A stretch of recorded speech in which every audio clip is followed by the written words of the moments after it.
Friendly reminder, if you are looking for science-based powerlifting programming, look no further than the Team Roar training app. You can find the link to it in the episode description and also get 25% off of your first month using discount code, all capital, PL Ballads Podcast. Happy training. Welcome to episode 202. How are you, Josh? I'm good. You look like you just woke up. No, actually, I've been awake for hours. Huh. Okay. You look like shit too. Wow. Okay. I don't know. So that just popped into my head. It actually had nothing to do with you, and I just felt like saying it. Oh, that was really mean. That's Oh great. no, it wasn't nice. Hmm. It Well, wasn't even true. It just felt like it. funny story. My boss at my current job just left, and I have a new boss. But one of the reasons I really liked working for him is that he reminded me of you. And the other day when we were having our last meeting, I said to him, "Yeah, you just remind me of my old powerlifting coach." And he was like, I get that a lot. People walk up to me and they say, "Wow, you look like a powerlifter." And I was like, "Well, actually, it's okay because my coach doesn't get that either." So sorry. Yeah, I don't get that. No one comes Everybody, up to you and says, "Wow, you're a powerlifter, aren't you?"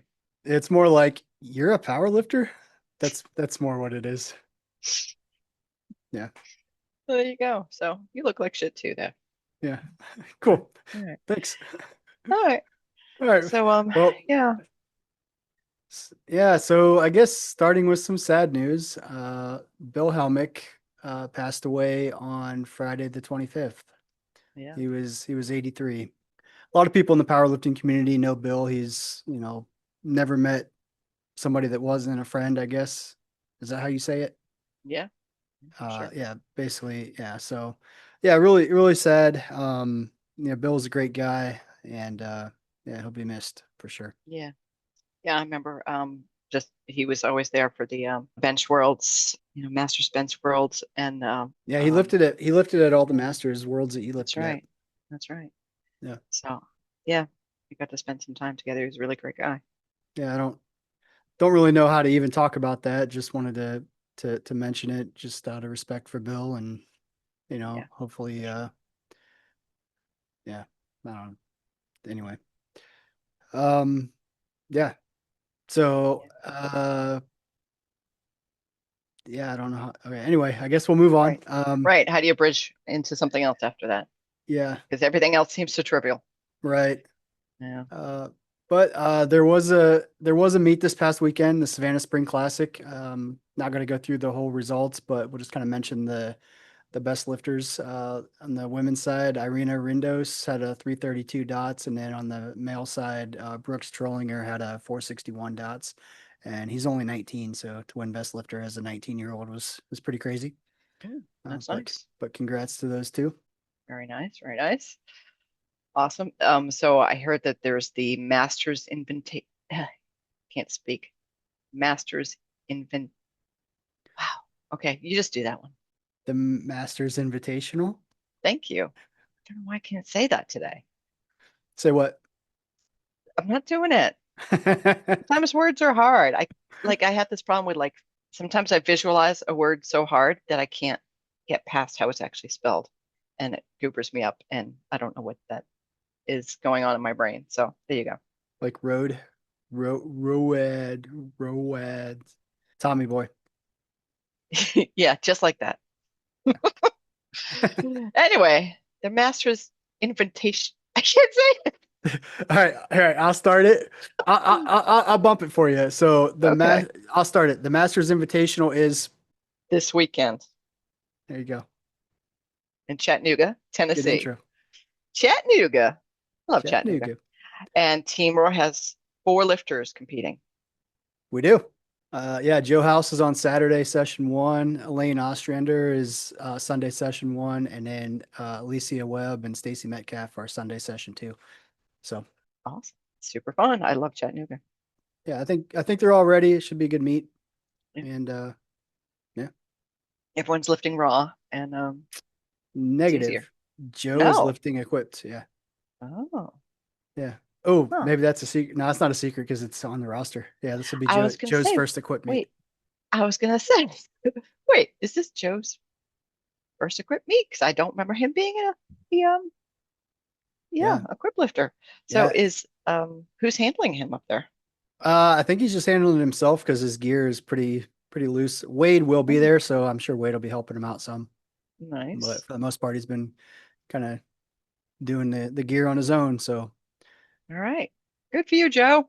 yeah, Welcome to the dark side. yeah, he's planning on doing nationals up in Pennsylvania in July. So equip nationals. Awesome. Yeah, and so one of the things that we just kind of forgot to mention is the new executive director for USA Powerlifting is Heather Faas. There was an email, excuse me, an email sent a couple weeks ago um, that just kind of introduced her. She was the interim executive director when Kathy Smith stepped down, but she now is officially the executive director. So congrats to her. I think it's a good fit, and I think she's going to do good things. She has been doing good things, but I think it's going to be a good transition and a good uh, spot for her in the Awesome. organization. Yeah, right. And that's, I mean, it's an important role. What exactly does the executive director do? Everything, Everything. pretty much everything. Like runs the day-to-day operations, literally everything. Everybody kind of reports to her directly or indirectly. So yeah, it's a lot. It's a lot. Mm. It's a full-time job, like It is. literally I mean, it literally is. Yeah, full-time it's job. a Yeah, full-time salary job. Yeah. yeah. Yep. All right. Are you ready for the powerlifting situation?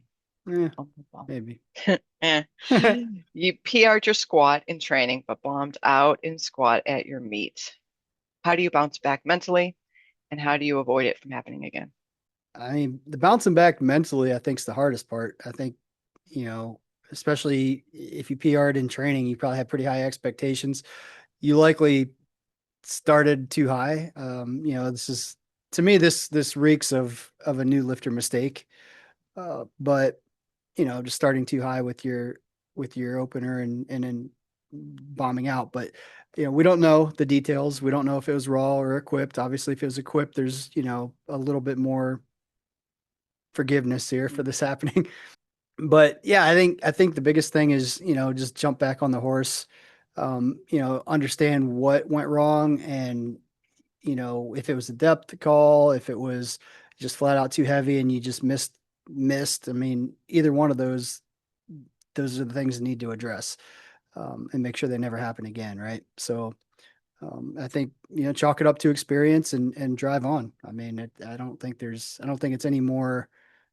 You make too much of it sometimes too. Like you bomb out and it's like, mm, well, yeah, this powerlifting must not be for me. This is stupid. Yeah, I'm not doing it anymore. right, There are those overreactions, and I get the emotions of it in the moment, but at the end of the day, like it was one meet, and learn from it and move on. right. Not to downplay it, but yeah, But to sometimes downplay it, kind of. sometimes you need to downplay it, Yeah, and just chalk it up to what it actually is. It's one meet, and it doesn't define you as a lifter. So you know, learn from it and move on. yeah. That's Just keep basically all going. I can say. Yeah. Yeah, a friend of mine said to me, yeah, the things that we get worked up about sometimes, if you look at it and you go, man, in 20 years from now, will this matter? And if the answer is no, then it's one of those things you gotta like be okay with it and then keep moving. Right. Um, can you talk a little bit about like why a equipped lifter might bomb out? Because anyone who hasn't lifted equipped might not understand why that could happen, how that could happen at all. Yeah, I mean, just in general with equip lifting, like there's so many more variables that go into it. Having a suit that fits just right is one of them. So, just as an example, in squat, if you have been training at 80 kilos and you cut down and compete at 75 kilos in the 75 kilo weight class, that's a 5 kilo difference in body weight. Well, if you're training, if your suit has been fitting great, weighing 80 kilos, and now you weigh in at 75, it's going to be a little bit loose, a lot less supportive. You're not going to get as much out of it. So, what might be what you thought was a safe opening weight might now be, you know, too much to do and you just can't get back up. That's one aspect of it. The other aspect is, on the flip side, if your gear is too tight or you get wrapped too tight and you just can't quite hit depth, because the weight's not heavy enough to get down, there's a lot of those variables. Also, just the fact that if just from even a mental standpoint, like the timing of everything matters. So if your knee wraps get put on late or too early, either one of those can really mess with you because if it's too early, now your legs are starting to lose feeling and you have the extra sensation of like not being able to feel your feet.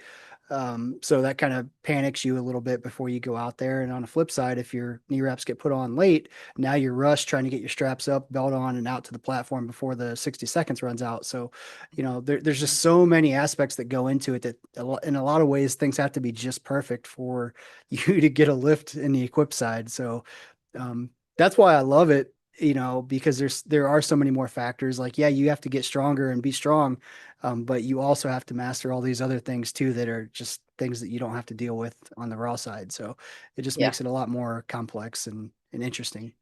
right. It kind of makes, I don't know, raw lifting sometimes seem boring to me. But Yeah, I mean, yes and no. when you're in the thick of it, like I will say this, it's a lot easier to coach a raw lifter because you don't have to wrap knees, you don't have to put suits and shirts on. I mean, if you look at my hands, like after a equipped meet that I'm coaching, like most of my knuckles, like my middle three knuckles, are usually like raw from wrapping knees and putting shirts on by the end of the meet. So just from a ease standpoint, like if that makes it interesting, I guess, yeah. But yeah, there's a lot of things that you have to really be I guess, proficient at a lot of details and a lot of techniques and things to be able to successfully coach and compete equipped. And yeah, that does make it interesting. I agree. yeah, or maybe raw is just kind of like minimalist and I don't know, pure, I guess, in a Yeah, I way, mean, but I don't but then you got the knee sleeves that, people are, know. Yeah, working. spending 10 minutes trying to get pulled up, and I don't know. There's always going to be stuff like that. Yeah, but All it right. is what it Okay. is. Yeah, it is. Absolutely. All right. We're going to move on to the new lifter tip. Practice the commands. Incorporate the referee command squat, squat. Oh, Squat. gosh. Can we just stop today? Maybe I am too tired for this. You're right. I just woke up. Did you really? No. Oh, damn. That would have been awesome. All right. Incorporate the referee commands. Squat is the command for, squatting. And then rack. And then for bench, it's start, press, rack. And then for um, deadlift, it's just down, once you've picked it up into your heavy training weeks so they become second nature. Yeah, and I think that's just, I mean, to us at this point, it's common sense, but like a lot of new lifters don't even know there's referee commands. And then the ones that do sometimes just assume, like, well, I'll just listen for them at the meet. But I think it's important to practice them in your heavy training just so that you have that routine and kind of, you don't want to be thrown off on meet day by something new. So you want to be used to waiting for it because, what if the start command comes 1 to 2 seconds later than you're used to actually starting? Well, now you're going to be freaked out because you're like, why the heck am I holding it so long? So just being able to Right. practice waiting for somebody else to give those to you, I think is important. And in the practice, I would vary the timing of them just to get used to waiting for those and not anticipating them so much. Yeah, I think that's important too. Obviously, Yep. if you're doing everything, efficiently and correct, like you'll get quick commands, but that's the other thing. Like maybe you're not practicing those things efficiently and correct. So you're going to have delayed commands because of you not, being in the correct position at the start, not getting the bar motionless on your chest right away, whatever it is, they may take a lot longer to get than you are anticipating just because of things that you are not doing. Yep. Good point. Yep. Yep. Thrilled to be here today. Oh gosh. All right. Anyway, Let's talk about some random BS, man. random Let's BS. bring it home with some random BS. Bring it. Okay. All right. I think last week I mentioned that a beehive is actually a democracy. Like there's a people know about queen bees enough to know that there is a queen bee, right? And by thinking that there's a queen, well, this must be like a kingdom run by the queen, which is absolutely not true. So the hive, the workers make all of the decisions in a hive, like all of the bees, like they communicate and figure out what's going to happen. So a big example of that is so there's two ways that bees become more numerous, let me just say, because this isn't about bee porn or anything. So there's the queen that lays eggs, in the hive frames. So all day, that's all she does. She has got one thing to do. She just lays eggs. And she doesn't feed herself. She doesn't care for herself. Like all she does, people are feeding her and she's just laying eggs. She is a slave to the workers, just laying eggs. But the other way that you can get a lot more bees is for a beehive to decide that they need to. So they like talk and they go, hey, half of you stay here. We're going to leave and we're going to take the queen and we're going to make our own hive. Like, fuck you people. We don't, it's getting too crowded in here. We don't like that anymore. So half of them, actually a little bit more than half, will take the queen and go and do what's called a swarm. So So just to they so they decide, so they basically start their own federation. yeah, they start their own federation. They take the queen though. So the the bees will be like, it's getting too crowded in here. We don't like it. We're leaving. And that's just, Mother Nature's way of, being able to produce numerous, hives. So half the bees go, all right, we're leaving. And what they do is they get the queen ready for flight because normally she can't even fly because she's too fat. So they put her on a diet. They stop feeding her and she gets skinnier so that she can fly. So they put her on a diet. And then when it's time to go, when the bees have decided by like communicating with each other that it's time to go, and they get like super excited, they literally start shaking the queen. And like there's like a sound that they emit when they're doing this, and they start shaking the queen and kind of getting each other excited and kind of like biting at each other and like, it's time to go, it's time to go, it's time to go. And then they like all of a sudden will start to like swarm up in the air. And I have witnessed this because this happened at our hive the first year. Like we had a swarm happening, and I would walk by the beehives like all the time, no big deal. And I walked by the beehives, and I was like, "What the heck is going on?" It was so loud, and there's so many bees in the air, but all just around the beehives, right? And it looks like something out of a cartoon. Like there's just like this like swirl of bees, and they're just like becoming a clump in the air, and then they just went and up into a tree. And they'll find a place nearby where they can park their asses while they take vote on where they're going to go next.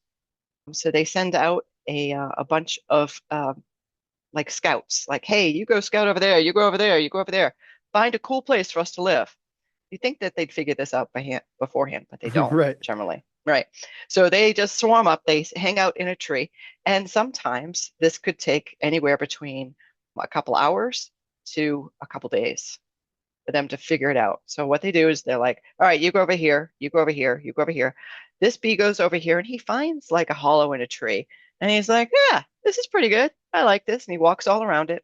He kind of measures it by walking it. And they tip, there's a certain size that they favor. Like it's about the size of, a bee box, basically, which is like 40 liters. So, one will go find one and be like, all right, this is pretty cool. Another one will find one and be like, yeah, this one's pretty nice. Yeah, whatever. And then they all come back and they try to recruit other bees to go visit it with them and vote on it. So, you know, one of them goes off and comes back and goes, oh, this one's really good. And they get excited and they're like, hey, bro, come with me. And then, a few bees go over there and they take a look at it and they're like, hey, this is pretty nice. Yeah. And they come back and they try to get more bees excited about it. But meanwhile, the other bees have done this and come back And some of the scouts from visiting site A might come over and say, it's the bees that are visiting in site B, like, no, no, no, dude, you got to check this one out. So sometimes those scouts will go over and check out that one and go, oh, yeah, you are so right. This one's so much better than that one. I'm changing my vote. Now I'm going to start recruiting for your group. So bees will recruit other bees to vote for their site, and it kind of shifts and goes back and forth. And there have been like studies on this where they put like little dots on bees and they can find out like how they're recruiting other bees and how they're like getting them excited. Like they literally like shake each other and get super excited and they emit a certain frequency. And then once it gets to be a certain point where they feel like there's a majority that's come over to the one location, they all start doing that thing where they start getting really excited again. And then they'll all take off at once and go to the new place. Once in a while, something that goes wrong is that there weren't enough bees recruited to any one location, that maybe they had four great locations and nobody really, determined a majority. But it gets to be the point where it's getting dark, it's getting cold, they can't deal with it, and they might split. And then you get a problem where you have a section that doesn't have a queen. And if you don't have a queen, mm, you're going to die because there's not, you can't lay more bees, right? So only the bees that go to the new box with the queen and that the queen makes it are going to be able to establish a new hive.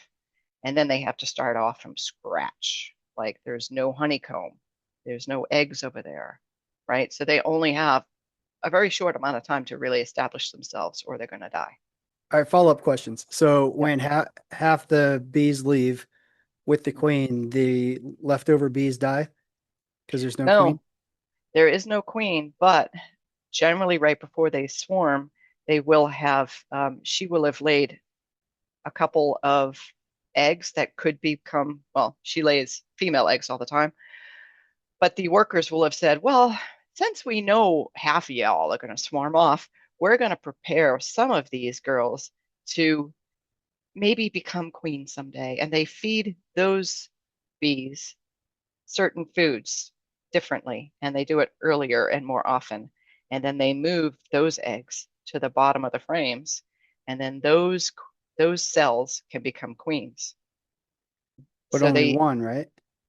well, they can all become queens if they survive. So what happens is the first queen that comes out, so say there's four cells at the bottom of the hive, four cells that are down there that could become queens. The first queen that comes out, that bitch is a badass. She comes out and she will go over to the other cells, rip it open, and kill that egg. So she has to fight for her kingdom, and she goes around and she kills all those other queens, and then she becomes the queen. Gotcha. Okay. Well, Yeah, savage. that's that's pretty savage. Yeah, Second question. so yeah. This is like this majority of this episode is just BS. When the scouts, is that what you called them? When Yep. they can't find a location, you said sometimes they'll split off again. Do they ever just like come back with their tail between their legs and to the original hive and be like, "Yeah, we were wrong. It's better here." um, I don't really know, but I could tell you the funny thing that happened with our swarm, because our swarm left its hive and then went up into a tree. And we saw it and we're like, well, shit, that's our bee investment that's up there in the tree. We better go catch them. And it was up pretty high, actually. And luckily, Dan, being an arborist who climbs trees, put on his bee suit and climbed this tree with a bucket, cut off the branch where the bees were in, and captured them in a bucket and then lowered it down to me. And then we were like, okay, we got a bucket of bees. Like, what do you do now? This is our first. This was early in our beekeeping. Like we were like 2 months in at this stage. We're like, all right, bucket of bees. What do we do with this? So we dumped it into a box, and we're like, okay, now what do we do? Well, you can't just leave them locked up in a box, right? But we figured if we just like let them out, they're just going to leave again. So at a certain point, we're like, all right, well, we're gonna have to let them out and see what happens. So we opened up the thing so they could start coming out. And they didn't do much at first, but then they started kind of like leaving one at a time, and they went right back into the box that they came out of. Queen and everything went right back there. Interesting. Yeah. So does that queen then go in and kill off all Queen of cells. the queen cells that were meant to be the replacement? She probably would, or the workers would probably kill them actually for her, because they're like, well, we're not swimming after her anyway. But what actually happened is we called our bee mentor and said what we be doing, what we be doing wrong here. And they were like, he's like, at the end of the day, it's a box of bees, and you don't speak bee language. So sometimes it's hard to tell, especially as a new beekeeper, like when they're about to take off. And we couldn't see any of the signs. And we looked through the hive and found some queen cells. And we're like, well, since we know that there's a queen in here, we're just going to scrape these off, so nobody has to kill them. And if you leave the queen cells, they're in more danger of just taking off again. Because if they know that, hey, you guys are going to be okay, it's okay for us to leave, then they'll leave again. So we went through and we found the queen cells. We scraped them off, and then we gave them more room. Like, you can add more boxes. So we gave them a little bit more room and said, okay, you guys, you get a little bit more room now. No queen cells. You're all right. Stay right here. And then they did. So, but it's something that every beekeeper has to watch out for. And it's the thing in spring. Like, you want to have as many bees in your hive as you can, because that's how you get more honey. But it's a tricky thing, because if you give them way too much room, they won't make any honey. They'll just be like, whatever, and they won't thrive. So you want to keep them kind of crowded, but not too crowded. So there you go. Interesting. Yeah. Yeah. It's crazy. That's more BS than I want to know in one day. That's like, my brain's like, I'm done for the rest of the day. No more thought There you process. go. No more because, thinking. yeah. Not necessary. Exactly. Yeah. Have you seen the movie Twister? I have, but it was a long time ago. So there's a new movie called Twisters, which is what I thought was going to be like a sequel, but it's not really a sequel. It's kind of like, and it's not really like a remake either. It's whatever, but it's pretty good. I was surprised. Just random. That's as deep as my random thoughts go. Yeah. I recently watched, there's a series on Netflix. There's like one called Twister, and then it's got like a subtitle, and it was a story. It was a documentary on a twister that came through Joplin, Missouri, back in, I think it was 2012, and just devastated the town. And it was told from like survivors that went through it, and it was just like, holy crap! Like, there was like 161 people that died in Joplin, Missouri that day. From there were kids on their way home from their just graduating high school when it hit. Jeez. Oh, yeah, it was a nightmare. And I swear at the end of it, I just was like, yeah, super emotional. And I'm terrified of tornadoes. Yeah. Right there. That's why. Now, right now, watching the one called Volcano, where people are on an island when the volcano erupts. Yeah. You're just like torturing yourself. Like, new fear unlocked. Yeah, new fear unlocked. Volcanoes. Because I was already tornado phobic, if that's a thing. I assume so. There's probably a word for that somewhere. I don't know. I'm sure there are people that are scared of like feet or something. And there's also people that really like feet. There's that. We'll just leave that for next week. There you go. Oh God. Well, that's all I got today, Josh. Same. All right. Well, good chat. We'll catch you all next week. All right. Bye now. Later. Thank you so much for listening. If you enjoyed today's episode of the Powerlifting and Power Ballads podcast, please remember to subscribe and share it with your friends.